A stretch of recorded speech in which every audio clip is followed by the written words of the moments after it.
Lynn Pillay. Thank you very much, Mr Speaker.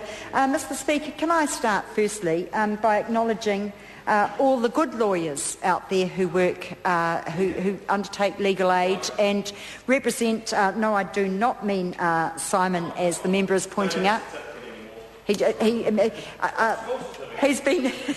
if I can return to lawyers who have contributed much to the system, Mr Speaker, and indeed, as I think Simon Bridges did mention at one part of his speech, that the problems that have been identified by the review are very much in the minority. But if we look at the criminal justice system, and if we also look and uphold very strongly the importance of access to justice, no matter what the minority is, these are indeed very serious misdemeanours, in fact, that have happened. And if we look very briefly, that some of the findings of the review is that around some 200 lawyers were seen to be rorting the system, and that is certainly of great concern to all, or should be of great concern, certainly to all members in the House, but also to those people who are using the system. In terms of the top-up payments from clients over and above what the Legal Services Agency provides, that is absolutely abhorrent. These access to legal aid is very much for people who simply are not able to afford access to justice. That is what the whole principle of the system is about. So to demand a top-up payment is totally unacceptable, and that some concern that complaints to the Law Society of dishonest behaviour were not acted upon, and that certainly should not have happened. The unpreparedness that legal aid lawyers turning up to represent clients and not being prepared is unacceptable, and a number of other issues that were identified. And in particular, that there was no, in terms of the legal profession, there was no control over the legal aid system, and effectively no independent oversight.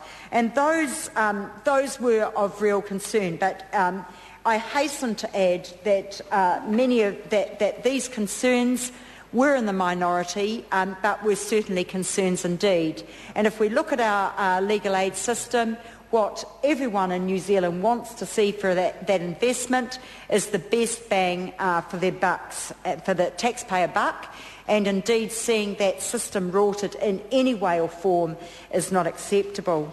Noting that Dame Margaret, many of her recommendations, many that included raising the barrier to entry, and that is only lawyers with competence and integrity should be able to work in legal aid. Now that is a given, really, really important, and a mechanism where if it was seen that lawyers were incompetent or dishonest or both, or there was concerns about the work that they, all of the above, as the member said, that there is a mechanism where those lawyers were ejected from the legal aid system so that they did not go on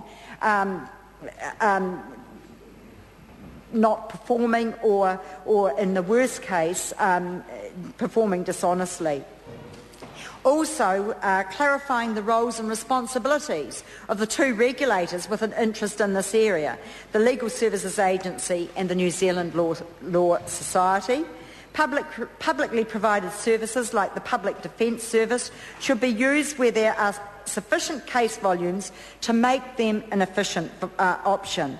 This would include places like, obviously, Auckland, Wellington, Christchurch, and where there are particular problems with quality, and I know my colleague sitting beside me, like in Palmerston North, he has shown concerns in those areas. Ian Lees-Galloway, the very competent member for Palmerston North, is very pleased that the quality is going to be lifting in Palmerston North. And we want also to see, or what was recommended, is a streamlined eligibility assessment model for those low-cost cases. So all in all, very common sense recommendations were made.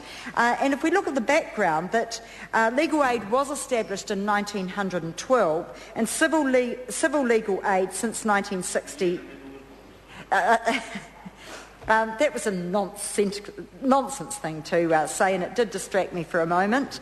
But 1912 and civil legal aid came into effect since 1969. That line could have come in now, actually. 1969 would be far more acceptable.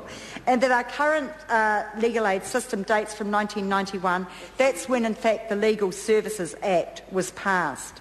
And so I think that, well, certainly we in Labor believe that the Legal Services Bill is very timely. It is a chance to overhaul the legal services system.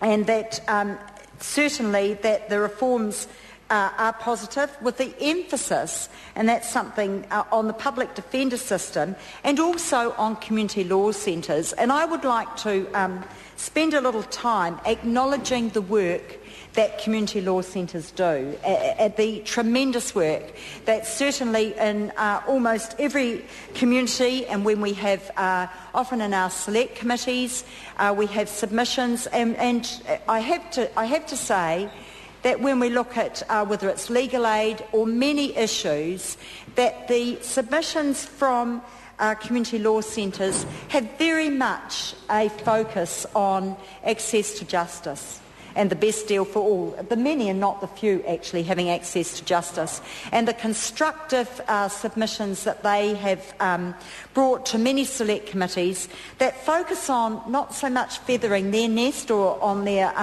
own personal remuneration, Mr Speaker, but actually on providing the best justice system for all. And I want to particularly acknowledge the work that community law centres do, and indeed the work that in Waitakere that the fantastic community law centre does there. It is through my office, and I know through many West Auckland MPs' offices, we often refer people to the community law officers for advice, and the feedback is they receive very sound advice that enables them to either go further with the concerns that they have, or constructive advice that in many cases may prevent them going down the line of very costly litigation. So the community law centres are something that should always be publicly funded, and certainly the emphasis on community law centres playing a greater part within this is something that we in Labor feel very, very, very happy about. The bill is necessary to restore, we believe, taxpayer confidence in legal aid, which is a vital part of our justice system. We believe that also, we're not saying that this bill in its current form is the perfect bill. That's certainly not the case. But we believe that the bill should go to Select Committee and look forward to hearing the views of New Zealanders. And during that process, we know that the Justice and Electoral Select Committee, of which I am a member, we will be hearing submissions not only, and I know that community law centres will be coming to the Select Committee and as part of the submission process, but also obviously the Law Society, but also people who have been part of the legal aid system and people who have a real interest in it. Lay people who are not necessarily lawyers but have an interest in seeing justice served, so that we will be very, very pleased to see that. We're also pleased, Mr Speaker, that the Public Defence Service will be expanded. I want to acknowledge Phil Goff, our leader, who was the Justice Minister at that time, who launched the Public Defence Service. So I think, Mr Speaker, I am coming to the end of my speaking slot. Is that the case? I am, and so without further ado, I would commend this bill to the House. Thank you very much, Mr Speaker. David Garrett.